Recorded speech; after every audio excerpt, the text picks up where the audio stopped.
You're listening to Season 2 of Beyond Insights, your go-to podcast for all things accounting, business, and technology. Unsure how to improve your leadership skills, or whether you're suited to being a leader to begin with? Looking for ways to build a stronger team or take better risks? Then stay tuned. From cybersecurity, blockchain, and AI innovations to sustainability, employee retention, and work-life balance, we've got you covered. We speak to knowledgeable and insightful guests from varied backgrounds, industries, and locations from all around the globe. From this multiplicity of thought, we strive to find solutions to our most urgent business problems. Whether you're a small business owner, an accountant, entrepreneur, or even a young professional looking to progress, this podcast is for you. Thank you for tuning in. Let's dive right in and go beyond insights. The RTA team is committed to unlocking the full potential of their clients' wealth through comprehensive financial management and planning solutions. Established in 2004 as a traditional accounting practice, they've evolved over the years, adapting to the unique needs of small and medium-sized enterprises. Today, they stand as a dynamic team of highly qualified professionals registered with SICA, CIPA, CFA Institute, and FPI, offering a wide range of services in wealth management, business advisory, and accounting. The RTA philosophy is all about fostering strong relationships and partnerships with their clients, maintaining a growth mindset, and upholding the highest standards of professionalism and skill. Their mantra is, "Your prosperity is our priority," and this drives their team to embrace the latest technology and ensure that they provide accurate, understandable, and real-time information to their clients. Today we are joined by their founder and CEO, Fanie Meades. Fanie has helped countless business owners navigate their numbers through difficult times. He simplifies operations and solves obstacles to unlock better long-term value. He's also known as Mr. Positivity and loves to surround himself with great people.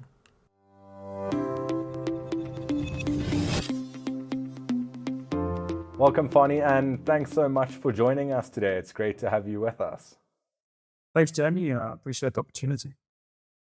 Cool. Why don't we get started, Fanie, maybe just by you sharing a bit of background on your professional journey and what you do at RTA. Sure. Let's start just about me.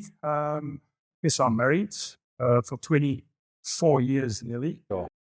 2 sons. And I like mountain bike. That's one of the key things that keeps me alive. Professional career, started as a chartered accountant, then I finished my chartered financial analyst, qualification, then a stockbroker, and then after that I also dabbled in postgrad in financial planning. Career-wise, actually I did the corporate game for quite a long time, for 20 years, started at PwC, then worked at Standard Bank head office for quite a long time, and then moved to PSG, which is obviously the wealth management company after that. And then obviously that vision has always been to start my own company. So then about 11 years ago, first started a focus advisory company. Then after that, a wealth management company, financial services. And then our paths crossed with Colin Timmers. Everyone knows. Manager, yes, of course. He's a fantastic guy, great leader. And with his energy about the industry and Zero, this was over 10 years ago. So really Zero was still in the early days. Yeah. Inspired us just to get involved with real-time accounting. We took over real-time accounting and hence the brand. So after a while, we changed the brands, all 3 different entities to RTA. And the rest of the history. So now, we've got 3 branches currently, one in Somerset West, Tiger Bunny, and one deep. Nice. That explains the mountain biking, I guess. Lots of nice paths to mountain bike along in Cape Town, right? Absolutely. The kids should take care. Awesome. In your bio, Fanie, you make mention to the fact that you're known as Mr. Positivity. Why is that?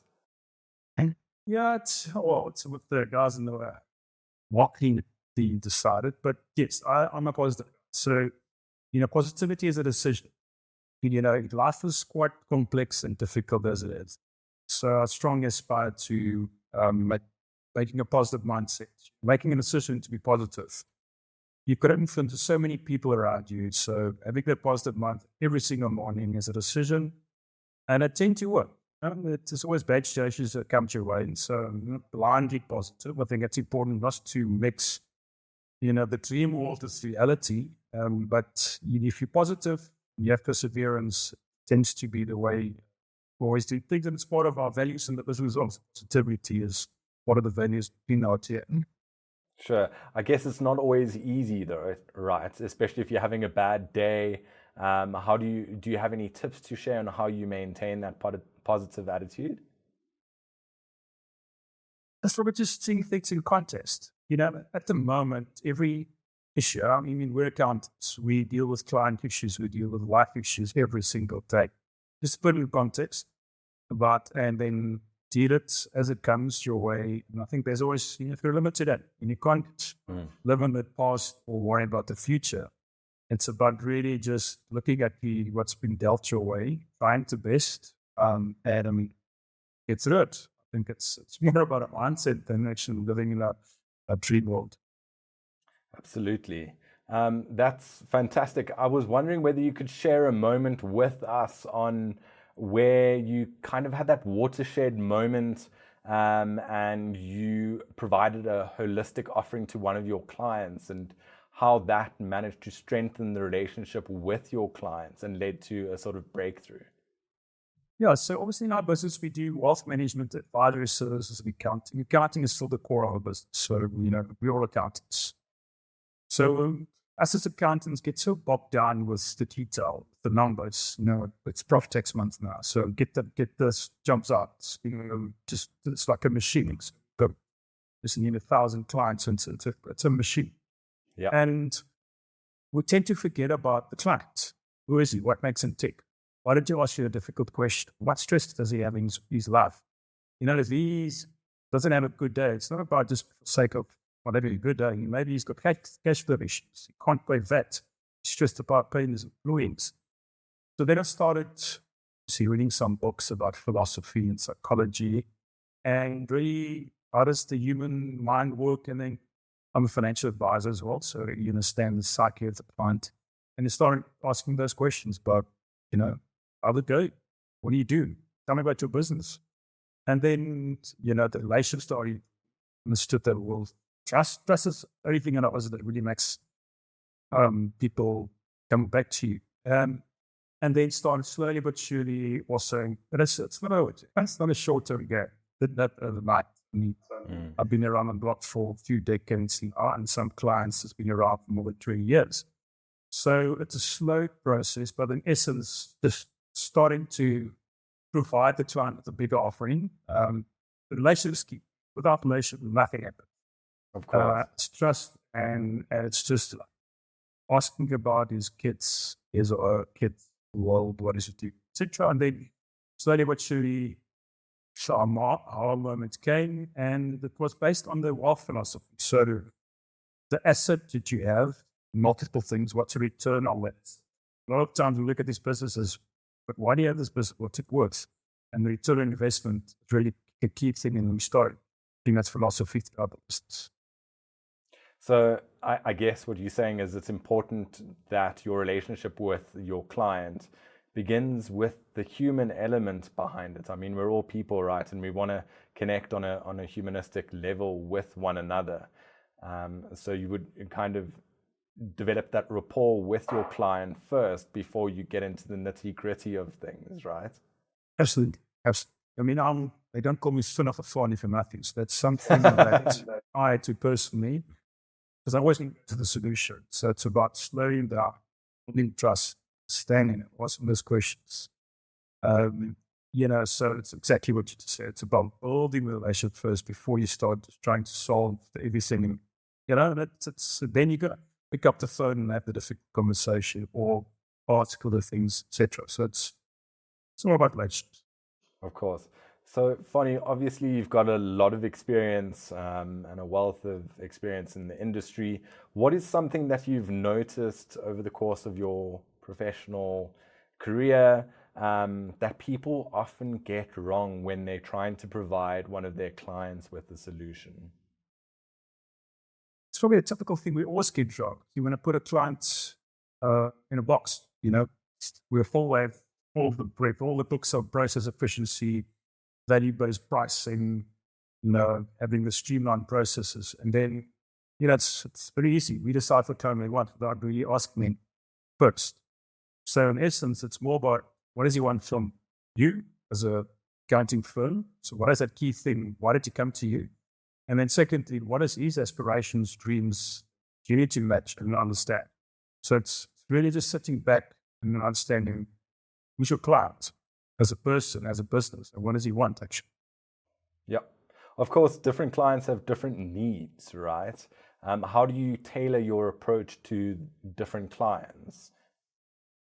Yeah, so psychology comes into play a lot of the time because it's, we've got different personality types. So different clients want things to get done. Right? It's not about asking the long-winded thing about ask the family and the kids and everything. It's about the deadline driven aspect. So it's more just to tailor-make what you offer to the client in your own way of doing things to match your offering, your calling. So there's this type of sort of bullet. It's really just trying to match what you have and align. Never think what you had offered a year ago, 5 years ago, is still consistent. You're always going to challenge the status quo. Have you, in your experience, do you have any teachings, I guess you could say, to those clients that are typically more reserved and harder nuts to crack and to get through to? Do you have a trick in the bag? Yes, I wish I had. And I always did. I mean, the older I get, the more I understand I know nothing. I think it's time. I think key things is it's be yourself. Don't be someone else. Be authentic. It's about trust. Why would he trust you? Put yourself in the client's position and understand really what makes him tick. And it's really just about being humble, being honest, being open. It's not being trying to solve the world's problems. Just be authentic. Makes sense. Of course, technologically speaking, there have been quite a few advances over the past decade and a bit. How have things changed and how have you leveraged off of the developments in technology to make your practice more efficient? Okay, so we could talk for days on technology. Just the era we're in, I don't know what we call this time frame, things are changing on a daily basis. So, like yes, practice, we've always been cloud-based. We've always been living in the cloud. So the old school way of doing things, we never had the legacy in our practice. The legacy Colin left us was quite nice, streamlined. So we've got proper workflows, there's jobs, all the necessary clients, journeys, document, package process, but that was yesterday. The future was AI and data, and where things are just getting run, our world's getting commoditized, things are changing rapidly. So in essence now it's utilizing the tools you have, not going for every single technological phase because there's too many of them. Currently, every day there's a new app getting loaded. There's a new, there's 3 AIs that we use dominantly. We start with ChatGPT, then Grok, which is X, DeepSeek is now around the corner, and there's multiple of these things setting you more so. So I think it's staying clear on your objective, sit back, and still go. The principles are still the same. So, as in practice, you've got to evolve. So we've been utilizing the tools we have, but now move forward. What is the next 10 years about?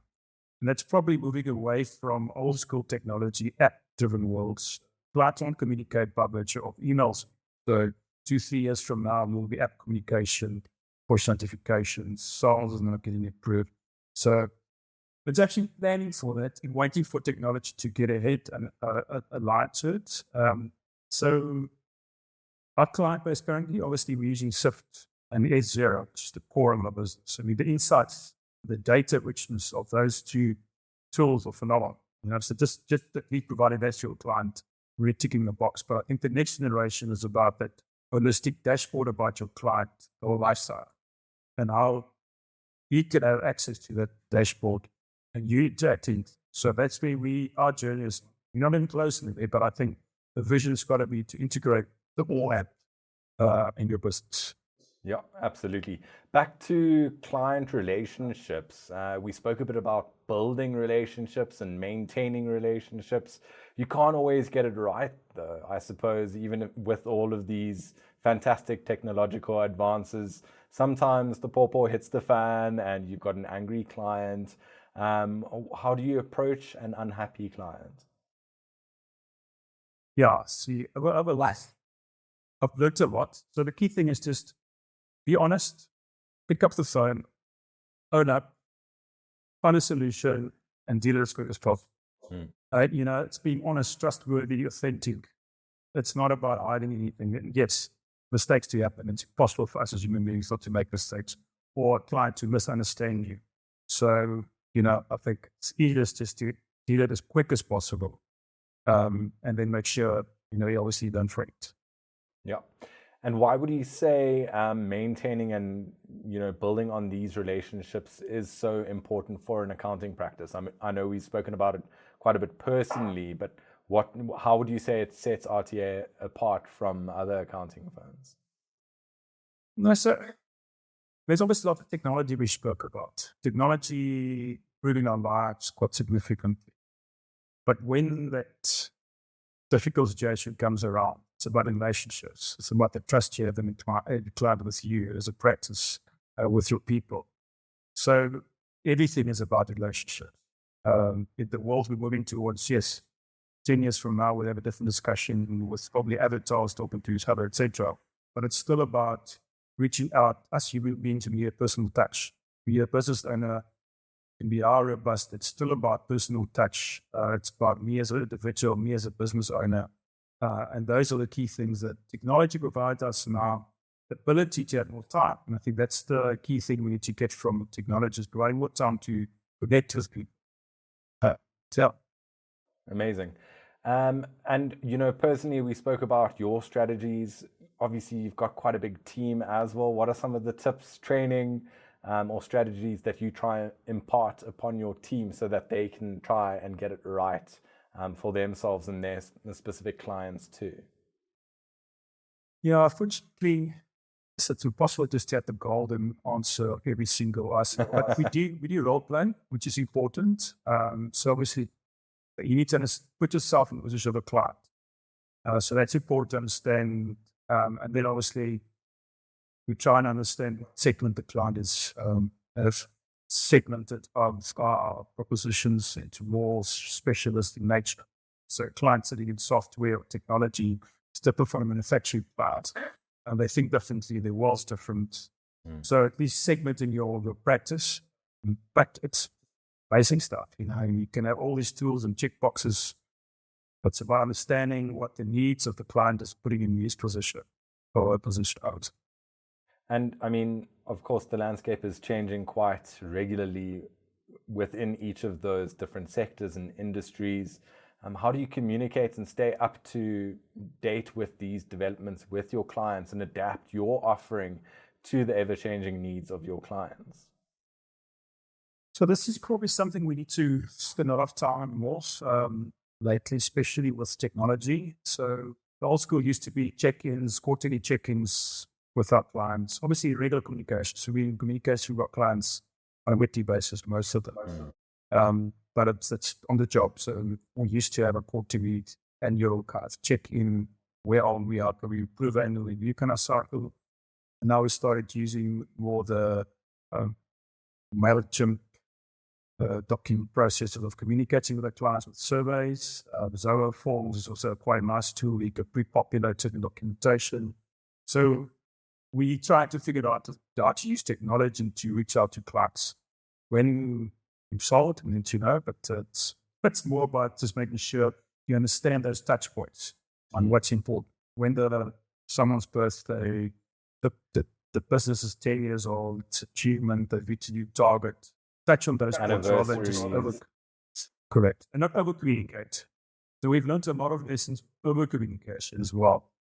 You keep bombarding the poor client with just a flood of everything. So it's like in between.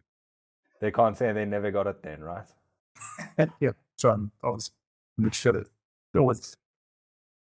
When it comes to your own client base, what are some of the key overarching observations or advice that you could provide to your book of clients? Obviously, our client base differs quite significantly. So, I'm always talking about our advisory and accounting clients here, and just predominantly businesses and individuals. And let's focus on the businesses, which is easier to communicate with.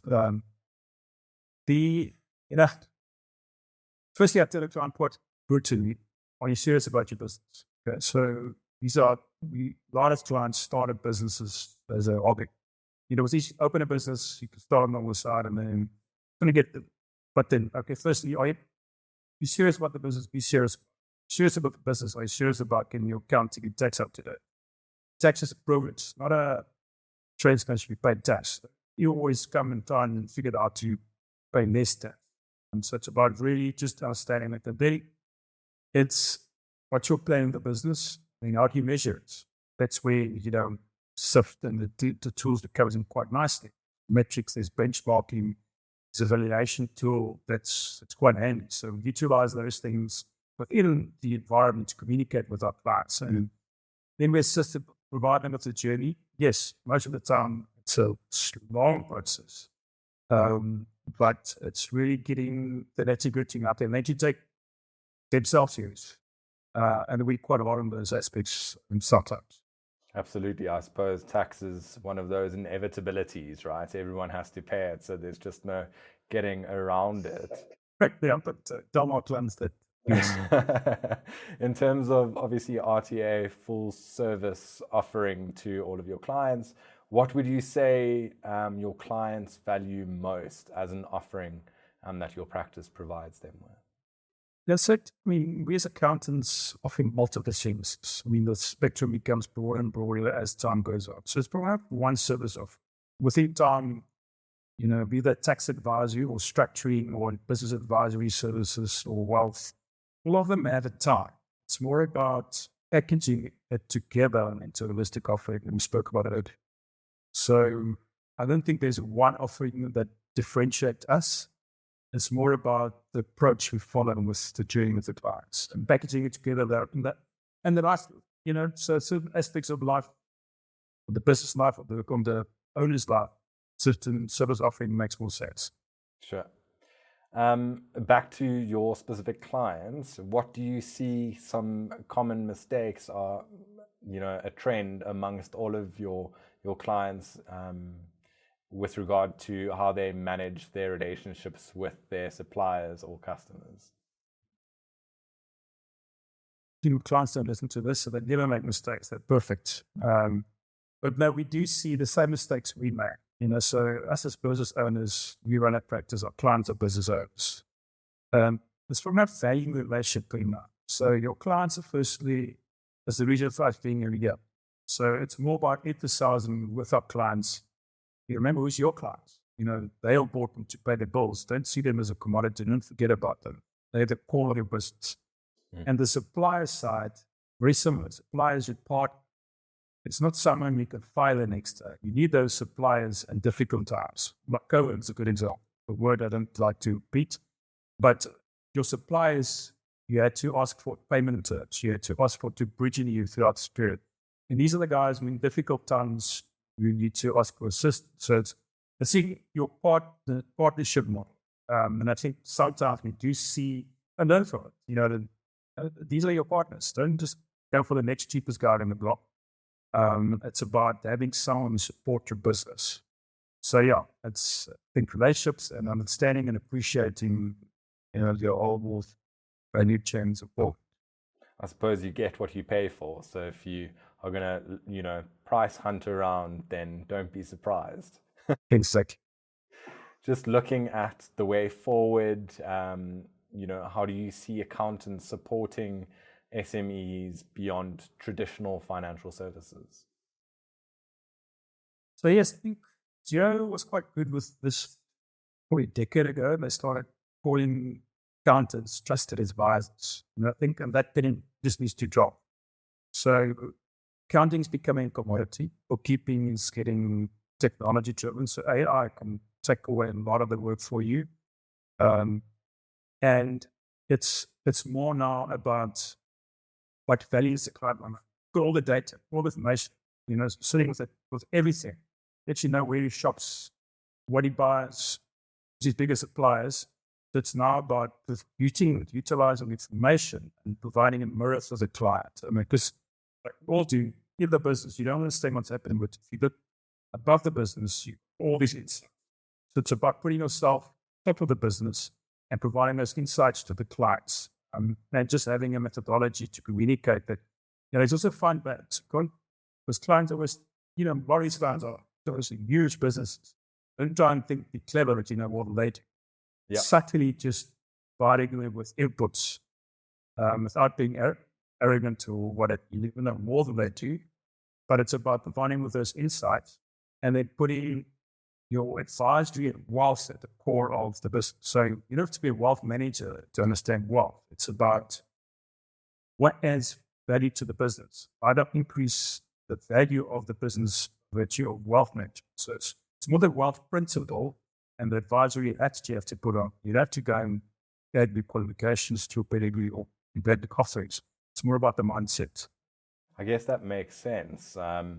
Just looking ahead, the next generation of accountants, what sort of skills do you think they're going to need to be armed with? So that's technology. I think it's a given. So the way technology goes and the way technology gets utilized, I assume it's a given. Everyone's going to have tools, but probably a little bit of psychology. So accountants there's all these jokes about accountants about looking at their own shoes, about their the way they do things, etc. Accountants has moved out of that stigma. Yeah. So it's now about being the psychologist for your client, the guiding principle, the business advisor, and touch them on a human nature. I think that's important. Yeah. So yes, technology, as I say, about now understanding the personality type, the psyche, what drives them, what makes them tick. Awesome. A few rapid fire questions, Fanie, and then we can conclude today's podcast. Thanks very much. What's one piece of software, and don't say Xero or Swift, that you can't live without? I guess there's so many softwares around there, but I'll probably just choose things that I use in my life that I live by. So firstly, Blacklist. It's a tool that utilize for reading multiple books on my way to work. It's fantastic. You don't have to read hours and hours of a book. You get the gist of it, summarize it, and then decide to buy the book. So I love Blacklist. And then on a personal side, my Garmin and my Strava combo is where I live by. There's not a day that goes by that I don't just utilize that from a health perspective, my fitness perspective. So these two are really huge in my world. But yeah, software tools per se, there's too many of them. You don't use one. And then I guess this is a nice segue to the next question. What's the best book that you've read recently? Yeah, so obviously I cheat by reading my books with Blacklist. It takes me only 20 minutes to read a full book. And I've been dabbling now, obviously been in a certain age currently at dabbling with biographies, philosophy, and psychology to a degree. And the latest book that I really enjoyed was the biography of Benjamin Franklin. Phenomenal leader, innovator, and you want it always a way of changing himself and the world. Okay, cool. What's the most valuable lesson you've learned about building a business? I learn every single day. It's probably about being humble, having perseverance. It's ups and downs. I mean, it's not an easy ride. You might tell me it's easy ride. They've got to think twice about it. 2 hours on long. But probably the most important thing is you've got to make things happen. Things that happen by themselves. So decide and make things happen purposefully. Okay, awesome. And then one last thing. What's one thing that you would like listeners to take away after listening to today's podcast? Yeah, unfortunately, there's no silver bullet on the what I think. But I think it's more about adapting your approach, learning continuously, and then putting yourself in a different mindset and the perspective of your client, other person, and then look at both sides of good collaboration with each other. So there's no silver bullet in life, unfortunately. Just work. Amazing. Thanks so much for your time today, Fanie. Lovely to see you again. Great stuff. Thanks, Jamie. Appreciate the opportunity, and we'll talk again. Cheers, Fanie. Thanks for tuning in to the Beyond Insights podcast. Please like and subscribe on whatever platform you're listening to right now. And please share with any of your colleagues or friends or family members that you think might benefit from listening to this podcast. That's all from us. Until next time, see you then.